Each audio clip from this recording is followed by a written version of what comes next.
రేపు రేపు స్థానిక సంస్థల ఎన్నికల్లో 42% రాజ్యాంగబద్ధంగా ఇకపోయినా పార్టీ పరంగా ఇస్తామంటారు. బీజేపీ ఇస్తుందా? కాంగ్రెస్ ఓడిపోయేదానికి నీకు ఎందుకు ఇస్తారు? ఇప్పుడు ఎట్లా ఉంటుందంటే అసలు కాంగ్రెస్ క్యాండిడేట్ దొరకడే కష్టం. అధికారంలో వాళ్ళే ఉన్నారు, క్యాండిడేట్ లేరు. ఇప్పుడు చేయమని రాదు.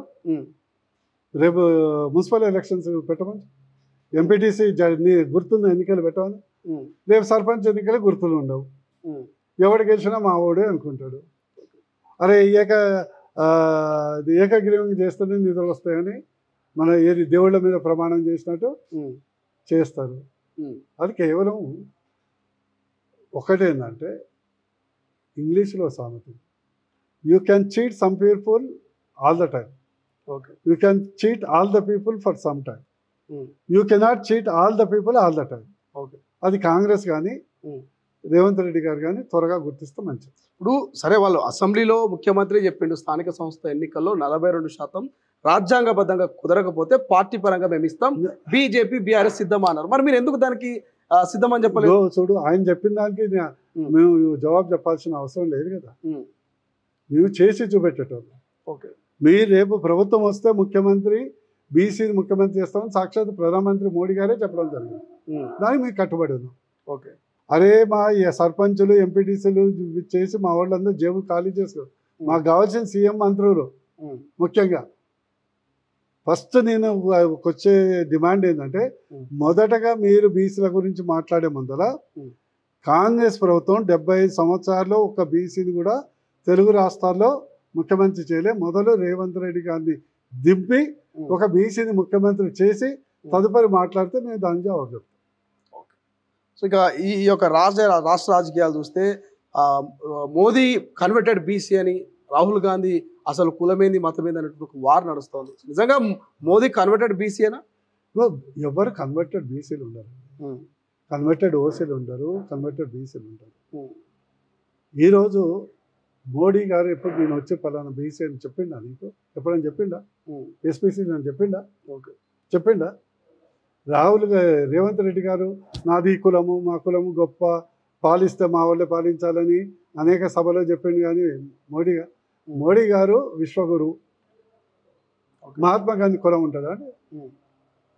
భగత్ సింగ్ కులం ఉంటుందా? సుభాష్ చంద్రబోస్ కులం ఉంటుందా?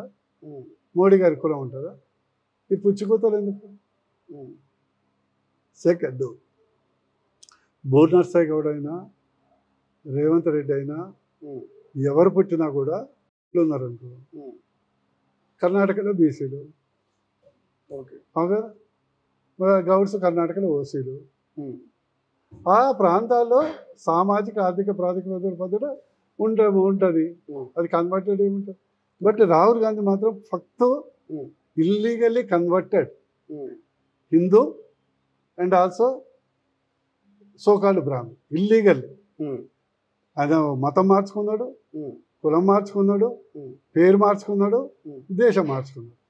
ఎట్లా చెప్తుంది బీజేపీ ఇంత పక్కాగా మతం కులం మార్చుకోవడం? గతంలో రాహుల్ గాంధీకి 2 పాస్పోర్ట్లు, మీకు తెలిసిన అంశం. British passport plus Indian passport. దాని మీద చర్చ గొడవ జరిగితే బ్రిటిష్ పాస్పోర్ట్ క్యాన్సిల్ చేసుకున్నారు.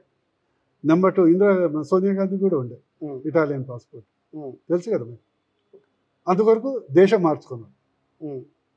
నెంబర్ 2,